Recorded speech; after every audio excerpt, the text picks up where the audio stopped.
भक्त मंडली की जय। आज के आनंद की जय।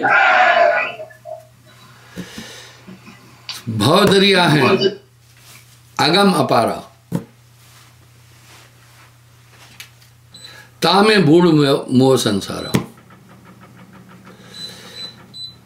आप देखें, हर एक इंसान तैर सकता है, बशर्त सीख ले।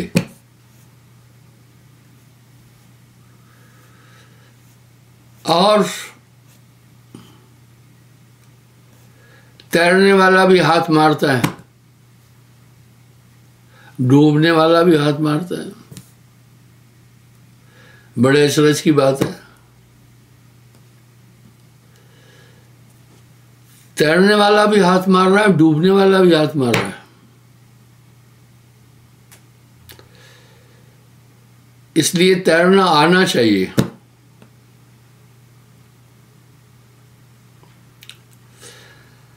हमारे यहाँ जैसे एक आयोजन चल रहा है हिंदी का। अच्छा है, भारत है, इसकी राष्ट्रभाषा हिंदी है। अब यही तर्ज बाकी देशों में भी है। ब्रिटेन में कुछ लोग गए, जब उनको अंग्रेजी नहीं आई वहीं से वापस कर दिया। मेरे ख्याल से ये ठीक नहीं था। चलिए आइए हम बता रहे हैं तैरने पर। बिन सद्गुरु बूढ़ मोह संसारा, भव दरिया है अगम अपारा, बिन गुरु बूढ़ मोह संसारा। थोड़ा सा आप चिंतन करके देखें कि नाम की प्राप्ति के बाद आप में अमूल चूक परिवर्तन हुआ। साहब के शब्द सब प्रमाणित है, इनमें कहीं भी शंका की गुंजाइश नहीं। आप वही हैं जो थे।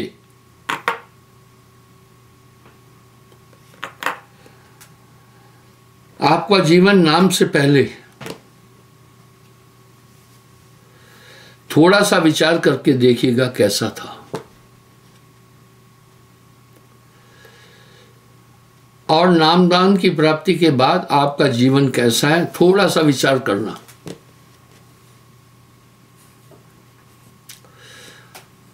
आपको अंतर पता चल जाएगा।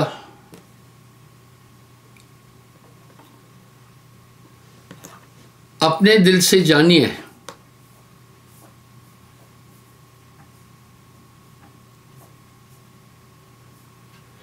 मेरे दिल की बात।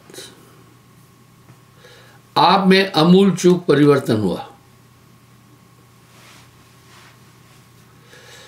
नाम से पहले आप कैसे थे? भले ही आप कितने भी पढ़े लिखे क्यों नहीं थे,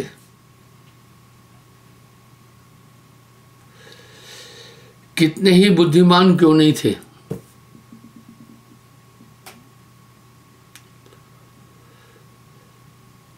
मैं एक बात कहूंगा तो आप बुरा मान जाएंगे शायद।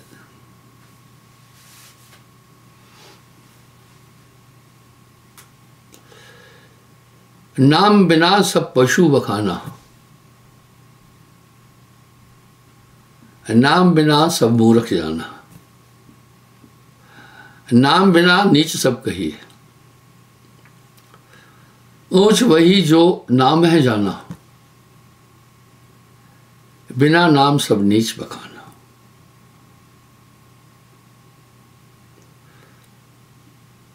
आप थोड़ा सा विचार करें। आप समझ रहे हैं कि आप कैसे थे। आपके हाथ पांव वैसे ही है, लेकिन आपकी शक्ल सूरत बदल गई है।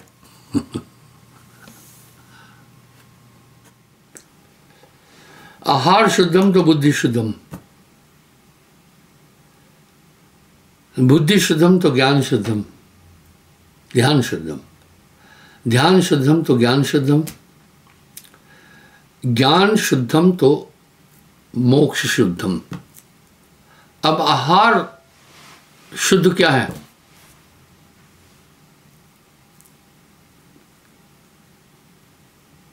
कोई भी बताए। जैसा खाए अन्न वैसा होए मन। कुर्सी पर एक बुजुर्ग ने हाथ खड़ा किया, मैं सबको देख रहा हूं। हाँ,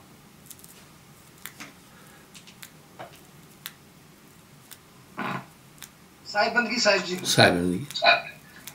गुरुदेव, अंकुरित भोजन ही करना चाहिए, नॉन वेज वगैरह ये सब कुछ नहीं खाना चाहिए। अंकुरित सब नहीं कर सकते हैं। आप वो बात करो जो सम्यक है। आप शहर में हैं, शहर में आपको अंकुरित भोजन उपलब्ध नहीं है। और वेजिटेरियन है, फल फ्रूट वगैरह यही खा लूं। ठीक है, फल लेना है। मेन बात पर आओ। हाँ जी, आहार से हमारा व्यवहार जुड़ा है। साहब, गुरुजी, शुद्ध भोजन वो होता है जिसमें दवाइयों का भी छिड़काव ना हो। अलग बात है। आप ये कह रहे हैं, ये भी अपनी जगह ठीक है। वो काले भैया जो पहले से जवाब दिए थे, बोलो। साहब जी, आपके कहने का यहाँ मतलब है कि हक हलाल की कमाई खानी चाहिए। नहीं, वो तो है ही है, वो तो मैन फैक्टर है, मेहनत करके खाना। वो तो है। आप मेहनत करके खा रहे हैं तो भी तो कुछ उसके लिए नियम है, नहीं है? मेहनत करके खा रहे हैं, अनाप शनाप खा रहे हैं। भोज आहार शुद्धम, भोजन से तो पूरी बातें हैं। तो बुद्धि शुद्धम, बुद्धि शुद्धम तो ज्ञान शुद्धम, ज्ञान शुद्धम तो ध्यान शुद्धम, ध्यान शुद्धम तो मोक्ष शुद्धम। भोजन से तो मोक्ष तक का रास्ता है।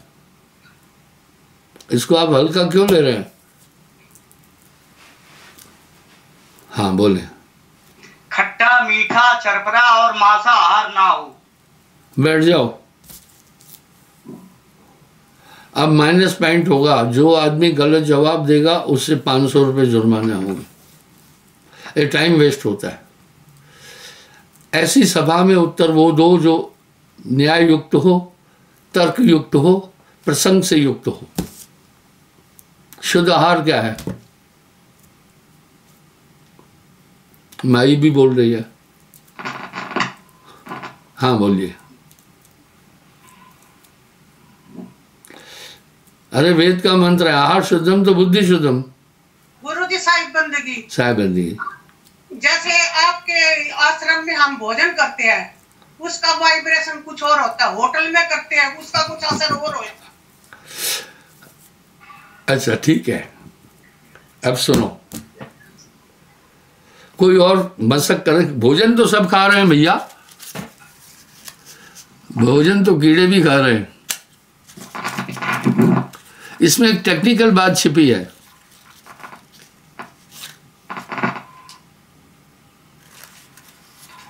साहिबंदी साहब जी, साहिबंदी साहब जी, जो भोजन हो सादगी वाला हो, सादा भोजन होना चाहिए, चटपटा चटपटा नहीं होना चाहिए। बैठ जाइए। ये पहले भी बोल चुका, मैं उसको नकार चुका हूँ।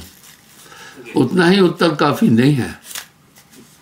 हम टाइम जाए ना जाए, आपका भी नहीं, लेकिन जो भी संवाद होते हैं प्रश्नोत्तरी से होते हैं, उससे दूसरे आदमी को भी एक्सरसाइज मिलती है, काफी काम होता है। नहीं तो क्या होता है मैं बताऊं? मैंने ये बात कई बार बोली। शाम के टाइम क्या होता है, रात को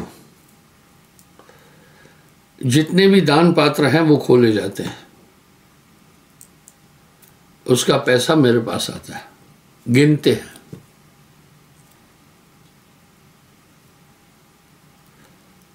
बाकी आरतियों के जो भी पैसे आए, जो भी कलेक्शन है, वो हम गिनते हैं। अब पैसा मेरे हाथ में आया, किसी के हाथ में नहीं जाता है, कैशियर के पास भी नहीं जाता है। कैशियर बेईमान नहीं है मेरा, पर पैसे का इस्तेमाल मैं खुद करता हूँ। मैं ये कहना चाह रहा हूँ, आहार सभी खा रहे हैं, पैसा सभी कमा रहे हैं, लेकिन इसका इस्तेमाल करना बहुत कम लोग जानते हैं। भोजन खाना बहुत कम लोग जानते हैं। ये अलग बात है कि यूँ हुआ फलाना है ठिकाना। मेन तथ्य क्या है, भोजन का मेन फैक्टर क्या है? वो कुर्सी पर एक आदमी मुंह पोंछ रहा है, अभी हाथ में तौलिया है, ये उतावले हैं बोलने के लिए। हाँ बोलिए। मैं आप सबको बिल्कुल ठीक से देख रहा हूँ, आपकी आंखें भी नज़र आ रही मुझे। शायद इतना मैं आपके पास वहाँ दिल्ली में बैठूंगा तो इतने साफ नज़र नहीं आएंगे जितने आप मुझे आ रहे हैं, क्योंकि अभी सूरज भी चमक रहा है, उसका भी सब पर असर है। सात्विक भोजन होना चाहिए और पौष्टिक होना चाहिए। वो तो है ही। और मैन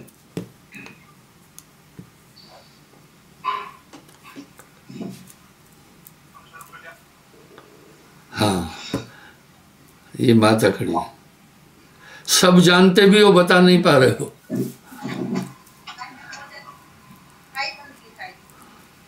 शाही बंदगी साहिब जी, शाही बंदगी साहिब जी, एक भोजन अपनी कमाई का हो, एक सुच्चा हो, झूठा ना हो, और एक शुद्धता से बना हो। हाँ बैठो, ये भी सही है। मैन फैक्टर क्या है इसमें? मैन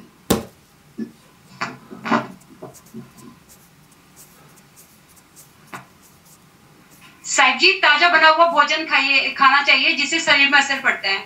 वो ये तो कॉमन बात है, लेकिन मैन फैक्टर आहार ग्रहण करना, वो पहला है सुपाचक, जो वेल डाइजेस्ट हो सके। जो मेरी बात से सहमत है, पहला फैक्टर ये है। कोई भी नहीं बता पाया भैया गरिष्ठ भोजन खाओगे तो उपमपोह में घबराहट होगी, अच्छा नहीं लगेगा, गैस बनेगी, शरीर पर वजन पड़ेगा। पहला फैक्टर है सुपाचक। अब सुपाचक भोजन क्या है?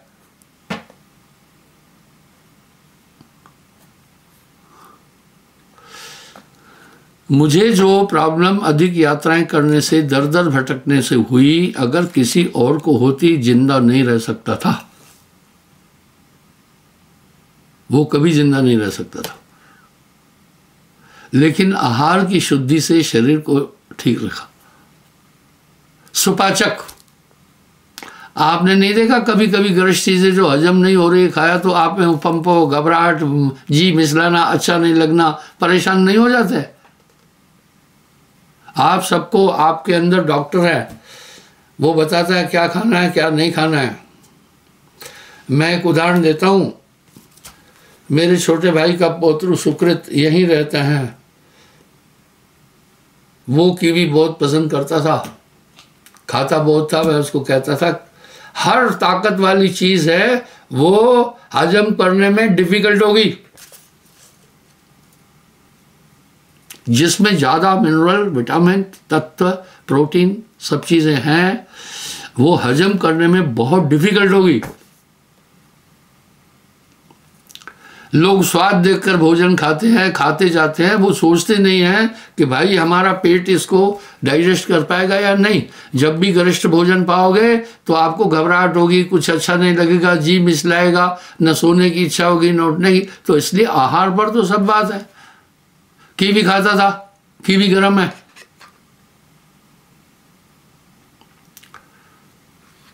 वो कीवी ऐसे खाता था कि पूछो मत। उसकी माँ को भी मैं समझाया कीवी नहीं खिलाओ ज़्यादा, गर्म है। उसको जब नुकसान हुआ अब वो कीवी नहीं खाता है। ठीक है, अंदर डॉक्टर बैठा है। कीवी मल्टी फ्रूट है, जबरदस्त है। जो कीवी खा रहे हैं वो हाथ खड़ा करना मेरे कहने के बाद। वाह।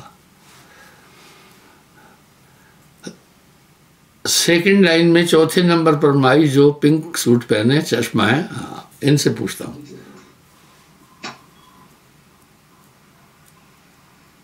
हाँ बहन जी, हाँ साहब, क्या क्या फायदा है? साहब जी, भोजन हजम होता है जल्दी उससे। और साहब जी, अनुभव नहीं किया। अनुभव, शरीर की रिक्वायरमेंट जो है वो पूरी देता है, प्रोटीन देगा। पेट साफ होता है साहब जी उससे। हाँ, पेट भी साफ होता है उससे जल्दी। वेरी गुड, बहुत पौष्टिक है। पहले मैं 1 कीवी रोज खाता था, एक टाइम पर मैंने फील किया थोड़ी गर्म है, अब आधी आधी करके 2 बार खाता हूं। पर मैं आधी खाता हूं, वो आधा जो है वो जो बना रहे वो खाते थे। मैं अपने खर्चे के लिए कंजूस हूं, क्योंकि मैं गरीब हूं, मेरे पास आमदनी ज़्यादा नहीं है, इसलिए मैं इतना ही खर्चा करना चाहता हूं ताकि अपने हक की कमाई खा सकूं। मैं आपका पैसा नहीं खाऊं। आपका दिया हुआ पैसा मैं हक अपने लिए हक का नहीं मानता हूं। आपने जो पैसा दिया है वो पंथ के विकास के लिए दिया है, संगत की सुविधा के लिए दिया है। बैठ जाओ, उसको मैं अपने लिए उड़ाऊं तो मैं अपराधी हो जाऊंगा। हमारे पास 425 आश्रम में असीम संपत्ति है, पर मैं अभी भी गरीब बन के घूमता हूं। अरविंद मेरे साथ बहुत रहा। अरविंद, क्या ख्याल है? सच बोल रहे हैं, बिल्कुल सही, ऐसा ही है सर। कहीं पैसे का फालतू इस्तेमाल करता हूं क्या? कभी भी नहीं सर जी। मैं उदाहरण देता हूं, ये बनावट नहीं है, रीजनेबल हूं। पहले मैं चिप्स लेता था। फंक फूड के बारे में मैं पढ़ा, भारत के अंदर 5 लाख करोड़ रुपए का ये फ्राइड चीज़ें बिकती है, कुरकुरे, फलाना ढिकाना। एक दिन मैंने जब पढ़ा इसके बारे में, ये बहुत हानिकारक है, इतना हानिकारक है कि पूछो मत। उसके बाद मैं नहीं, तो मैं क्या करता था, चिप्स का पैकेट 2-3 खाता था सिर्फ। फिर मैं पंडित को कहता था रबड़ से इसको बंद करके रख बाद के लिए। वो कहता वो पिताजी 5 रुपए का ये पैकेट है और खुल गया, आप कल के लिए रखने। जब आपको हक की कमाई खाना है तो हक से आने वाला पैसा भी हक का होना चाहिए। 7 नियम जो मैंने आपको बताए हैं, मेरे गुरुदेव ने भी वो नियम मुझे भी बताए, मेरे लिए भी लागू हैं। तो इस तरह जब मैंने फंक फूड के लिए पढ़ा, जंक फूड कहते हैं शायद जी सर, जंक फूड हानिकारक है। कभी आप चिप्स के डब्बे को, पैकेट को खोलना, उसी समय से लेटरिन से भी खराब बदबू है। जिन्होंने अनुभव किया हो हाथ खड़ा करें, उसकी बदबू लेटरिन से भी खराब है। उनकी इतनी वैलिडिटी नहीं है। और भारत के अंदर जंक फूड जो है ये 4 लाख करोड़ का बिकता है, एक बहुत बड़ी बिजनेस है। और बच्चे खाते हैं, इनसे बच्चों को बहुत नुकसान होता है। मैं कहता हूं कि आप बच्चों को आइसक्रीम नहीं खिलाओ, भूल कर नहीं खिलाओ, आप खुद भी मत खाओ। मैं पूछना चाहता हूं, क्रीम की वैलिडिटी कितनी है? आप लोग दिल्ली के एडजाइनिंग है, हरियाणा, पंजाब हैं, तो यहाँ दूध बहुत है, तो माताएं बहनें भी क्रीम बनाती। क्रीम की वैलिडिटी क्या है? क्रीम कितनी देर रह सकती है? कोई नहीं बताएगा। हाँ,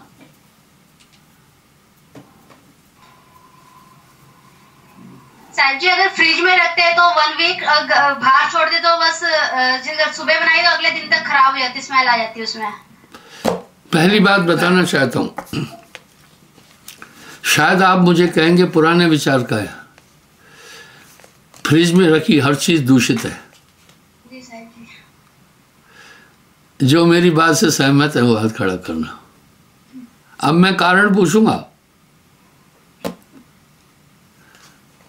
फ्रिज में रखी हुई हर चीज दूषित है। जो फ्रिज में रखा हुआ पानी है वो भी दूषित है। आपको पता है हमारे पूर्वजों की बहुत आयु थी, लंबी लंबी आयु थी, तंदुरुस्त थे, बीमार नहीं होते थे, ठंडा पानी घड़े का पीते थे वो, क्योंकि कृत्रिम तरीके से वो फ्रिज ने आपको ठंडक दी। उसका बेस क्या था? इलेक्ट्रिक थी ना, बिजली तो थी। आप ऐसा करना, फ्रिज में रखी हुई चीज निकाल कर रख देना, 4 घंटे खराब हो जाएगी। आपको मैं उदाहरण देता हूं, आपके साथ जो भी बातें शेयर कर रहा हूं मेरी प्रैक्टिकल है।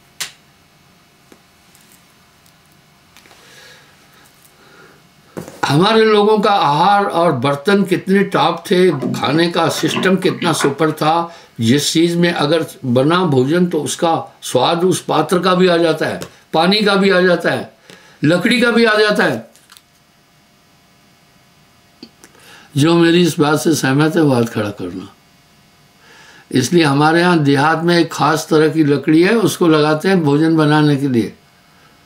कभी भी बेहया बूटी की जो नाड़ियाँ वो लकड़ी है उससे भोजन नहीं बनाते, दूषित हो जाएगा। इसलिए आहार शुद्धम वही बहुत बड़ी बात है। शुद्ध वातावरण में बने। मैं तो ये कहूँगा, लेकिन लोग मुझे कहेंगे पता नहीं आदम के जमाने का आदमी है। जो आश्रम की बर्फी खाए हाथ खड़ा करे क्या, और जो आश्रम का भोजन खाते हैं यहाँ रांझड़ी में वो भी हाथ खड़ा करें।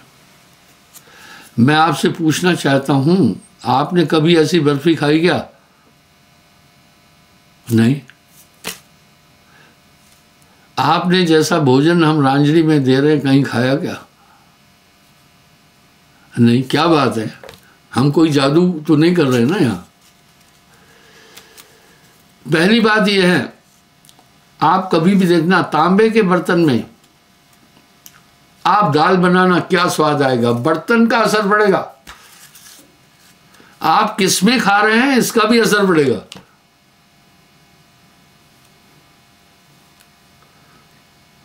आपने कौन सी लकड़ी बनाई इसका भी असर पड़ेगा, कहां बैठकर बनाया इसका भी असर पड़ेगा।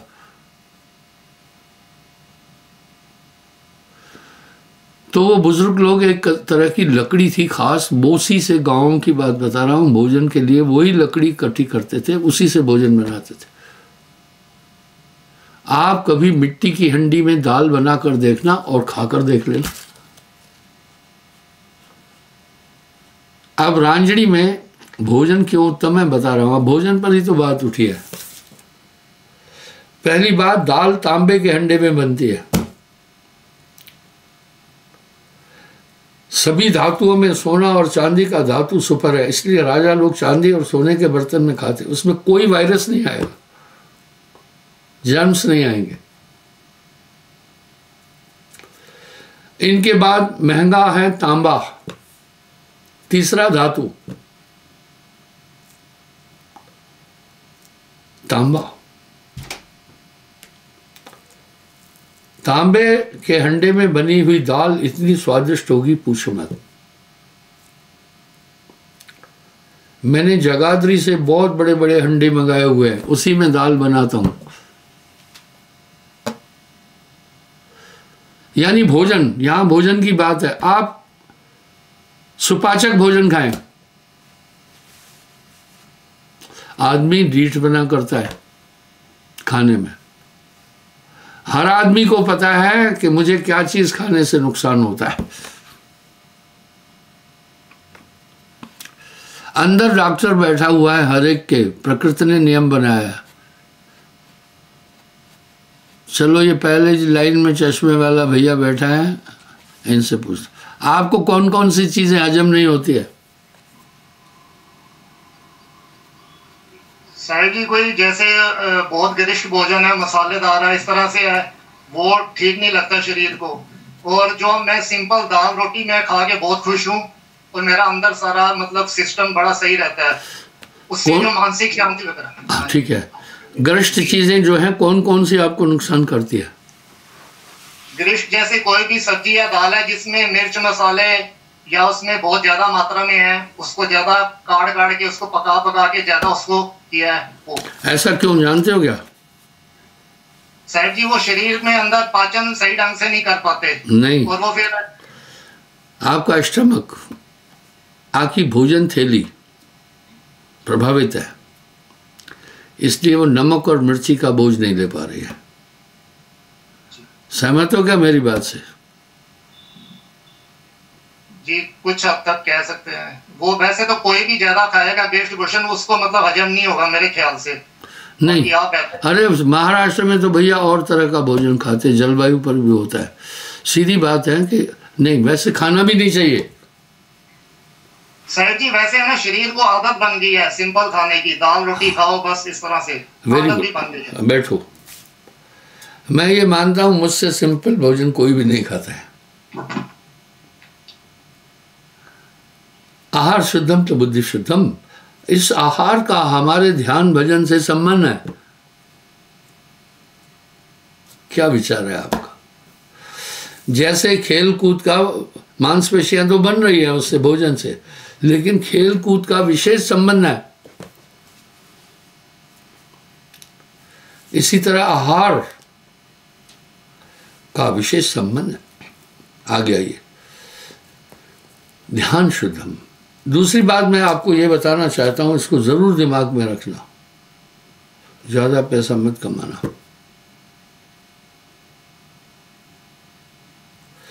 अब यहां पर साहब ने क्या बोल दिया, साईं इतना दीजिए जामे कुटुंब समाए, मैं भी भूखा ना रहूं अतिथ न भूखा जाए। क्या नुकसान है ज्यादा पैसे से? इतना ही चाहिए। जो जल बाड़े नाव में, घर में बाड़े दाम, दो ही हाथ उलीचिए यह सज्जन को काम। साहब ने फिर एक शब्द बोला है, बहुत नुकसान है, वो सुनो। कोड़ी कोड़ी जोड़कर कीने लक्ष करोड़, कोड़ी संग न जाते हैं कहता दाम बटोर। नाव में पानी थोड़ा थोड़ा आता रहता है, अगर उलीचेंगे नहीं तो डूब जाएगी नाव। तब प्लानिंग बढ़ती जाएगी। अरे एक दिन मैं देखा बहुत बड़ी एजेंसी भैया, अंबानी और बहुत बड़े लखपति भी सब्जी बेच रहे हैं। अरे कुछ गलत तो नहीं बोल रहा हूं मैं जहां गलत बोलूं आपको अधिकार है, कहें गुरुजी ये बात तो सही नहीं कह रहे हैं आप, मैं बुरा नहीं मानूंगा। आप इस आश्रम से जब दिल्ली के पास जाएंगे तो पहले क्या आता है? मार्केट आता है बड़ा। कौन सा?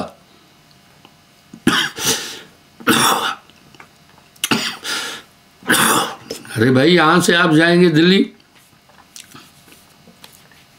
कौन सा मार्केट आता है पहले? नजफगढ़ मंडी। नजफगढ़। यहां से जाते समय आप जब जाएंगे तो दाहिने हाथ पर अंबानी का सब्जी का दुकान है। जिनको पता है हाथ खड़ा करें। ये काले भैया ऑलराउंडर है, एक उसी को पता है। मैंने तो देखा, अरे जो भैया हैं कि नहीं वहां सब्जी की दुकान, अरे मेरे भाई तेरे पास अरबों रुपए, सब्जी वाला धंधा कच्चा है, तू उसमें क्यों उलझा हुआ है? रहने दो। दो चीज लोग महंगी बेचते हैं बहुत, एक कपड़ा, एक सब्जी। सुनो, अगर लौकी बाजार में थोक में खरीदी 5 रुपए किलो, आढ़तिया बेचता है 7 रुपए किलो, फिर थोक वाला से फुटकर वाला ले जाता है 10 रुपए किलो, फिर वो फुटकर वाला बेचता है 20 रुपए किलो। यानी किसान की लौकी तो 5 रुपए किलो हुई और बाजार में बिक रही है 20 रुपए किलो। जो मेरी इस बात से सहमत है वो हाथ खड़ा करना। अब मैं पूछना चाहता हूं ऐसा क्यों है? इसका जवाब किसी के पास नहीं होगा। वो 20 रुपए किलो क्यों बेच रहा है?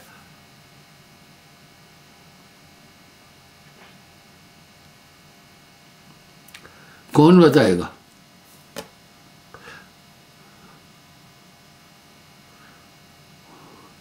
हाँ, माइक लाओ। गुरुजी वो सब अपना अपना मार्जिन रखते हैं, जैसे जैसे किसान से आड़ती ने रखा, फिर फुटकर वाले के ने, मैन ग्राहक के पास जाते जाते 3 चार्जिंग है, उनका अपना अपना मार्जिन है, प्रॉफिट है, वो रखते हैं, तो इसलिए महंगा हो जाता है। बैठ जाओ यार। हाँ, वो काली पेंट वाला, काला सा भैया। हाँ साहब जी, बात ये होती है ना, एक कच्चा पदार्थ होता है, इसके कारण से उसको 2-3 दिन उसको रखना पड़ता है। Very good. बस आप समझ गए। सब्जी का सौदा कच्चा है। अब कपड़े वाला महंगा क्यों बेच रहा है? क्योंकि अगर 2-3 दिन नहीं रख सकते हो सब्जी, पालक 3 दिन रखोगे, मूली 3 दिन रखोगे, आप नहीं रख सकते हैं। हरी सब्जी 3 दिन रखोगे, वो जानता है 10 रुपए किलो लाया हूं, अब आधी बिकेगी, बाकी फेंकना पड़ेगी।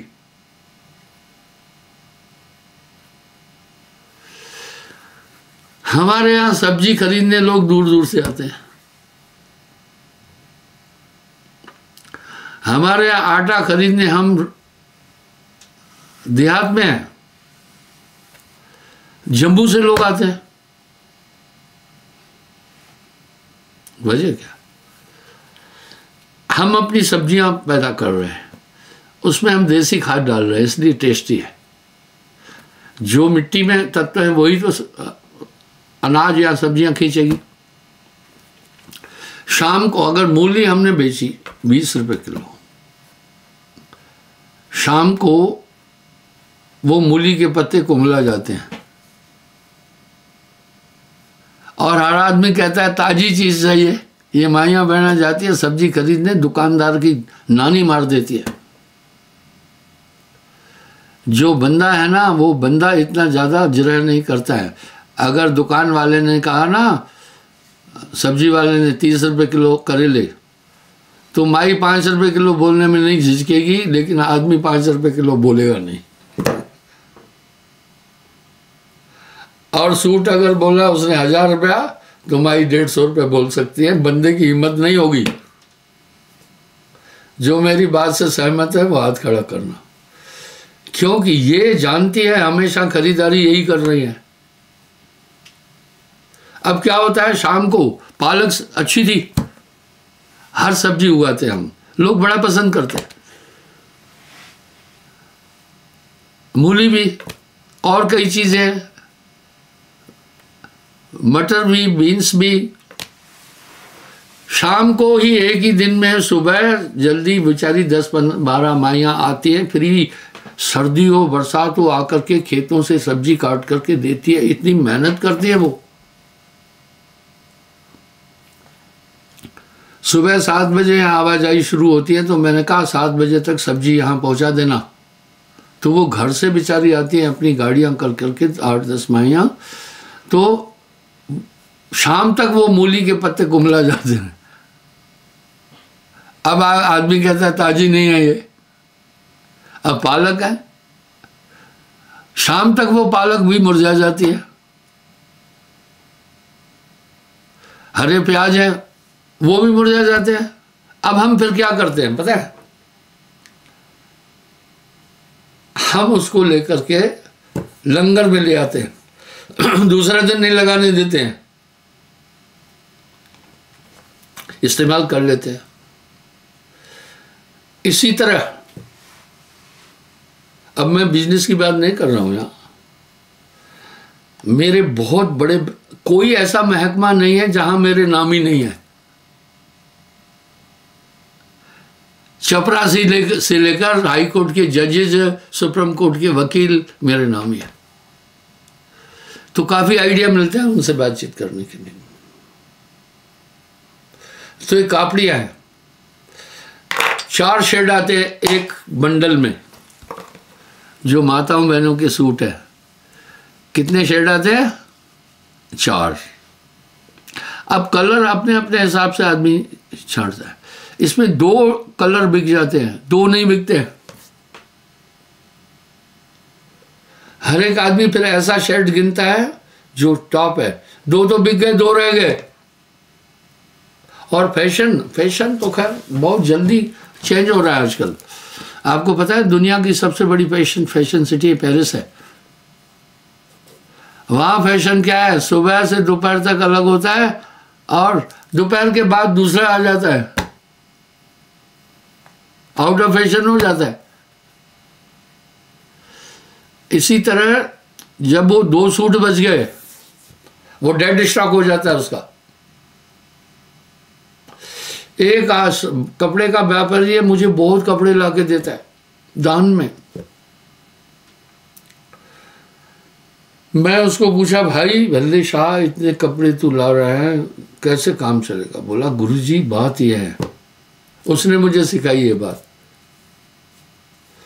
बोला 4 शेड आए, उसमें 2 बिक जाते हैं। माइयाँ बहुत होशियार है, खरीदारी में ये बड़ी तेज है, क्योंकि गृहस्थी का पूरा काम यही खरीदती हैं।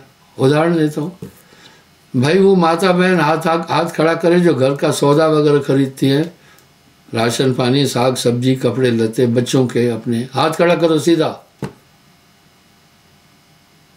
देखो इसमें 50% से ज़्यादा हाथ खड़ा हुआ।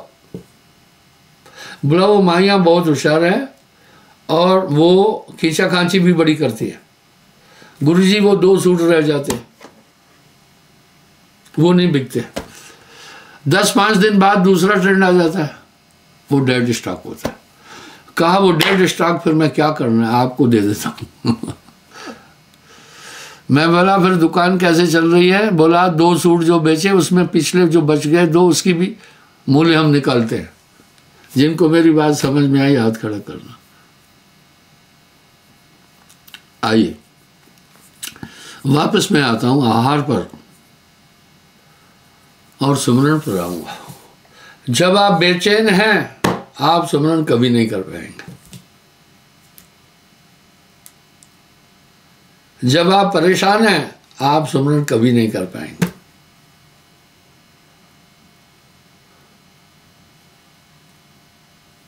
मन प्रसन्न तन तेज विराजा, और पूरी शरीर का राजा मन है, रोम रोम में वो रमा हुआ है। इसलिए गरिष्ठ भोजन मत खाना, बच्चों को भी गरिष्ठ मत देना। तुम्हारा काम है ये देखना। एक आड़ू माँ ने, छोटा बच्चा था, इतना बड़ा अमरूद सर्दी में सुबह दिया उसको, वो खा रहा था।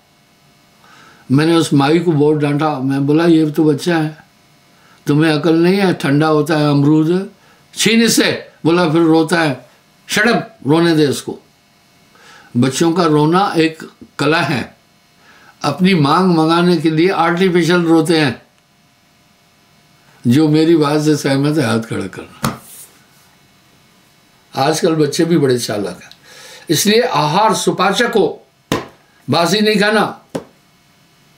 भोजन दूषित कब होता है?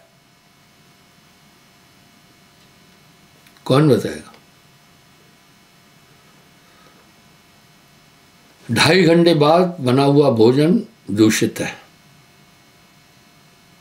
वो संक्रमित हो जाता है, पॉइजनिस्ट हो जाता है। गर्म। आप अच्छे पदार्थ खाते हैं, 6-7 घंटे बाद वो मल रूप में बाहर आते, कितनी दुर्गंध है। आपने तो स्वादिष्ट चीजें खाई, दुर्गंध क्यों आई? जठर अग्नि के कारण। इसलिए पका हुआ भोजन 2.5 घंटे में खा लेना, और बासी भोजन कभी नहीं खाना, भूखे रह जाना। आश्रम में नियम बनाया है, बासी भोजन नाले में फेंकना है, खड्ड में दूर, किसी को नहीं खिलाना। बासी भोजन खाने से भूखे रहना ठीक है, ज्यादा नुकसान नहीं होगा। इसलिए आहार पर चलना। और साहब ने आहार पर बोला है। एक भजनानंदी को कैसा होना चाहिए वो सुनो। अरे पहलवान बनाने के लिए ऐसा नहीं होता है, शुरू से चलना है, अच्छी डाइट देनी है उसको, एक्सरसाइज कराना है, दाव सिखाना है, प्रैक्टिस करना है। बेस क्या था? बेस ही था पहले आहार।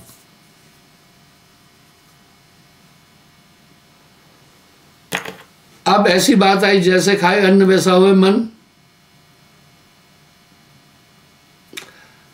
और संस्कृत में एक श्लोक है, अल्पाहारम, ऐसा ठूस ठूस कर भोजन मत खाना। स्टमक पर वजन पड़ा, पूरे सिस्टम पर वजन पड़ेगा, कलेजे पर वजन पड़ेगा, फेफड़ों पर वजन पड़ेगा, दिमाग पर वजन पड़ेगा। अल्पाहारम, एक परमार्थी को कैसे होना चाहिए वो सुने। स्वल्प ज्ञानम, सरल होना है, जटिल सोच नहीं करना है।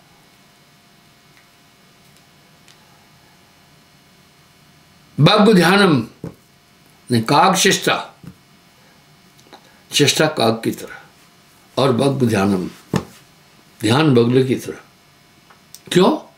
कौआ ऐसा है जो चीज खाना चाहे कितना भी आप वाच करना, वो पक्का उसको खाने की कोशिश में रत हो जाता है। इसलिए भजनानंदी को अल्पाहारम स्वल्प ज्ञानम, आपको सरल होना है, छोटी छोटी बात पर गुस्सा नहीं करना है। गुस्सा करने से आपके शरीर पर एक विपरीत असर पड़ेगा। गुस्से में आपकी मस्तिष्क की कोशिकाएं जो है वो टेंस होती है, तो धीरे धीरे फिर आप चिड़चिड़े हो जाएंगे, आप पागल हो जाएंगे। इसलिए इसको रोकना है। स्वल्प ज्ञानम, अल्पाहारम स्वल्प ज्ञानम काकचेष्टा, आपको ईश्वर को प्राप्त करने के लिए कौए की तरफ कोशिश करना है, चाहे मुश्किल हो तो भी बार बार उधर जाना है।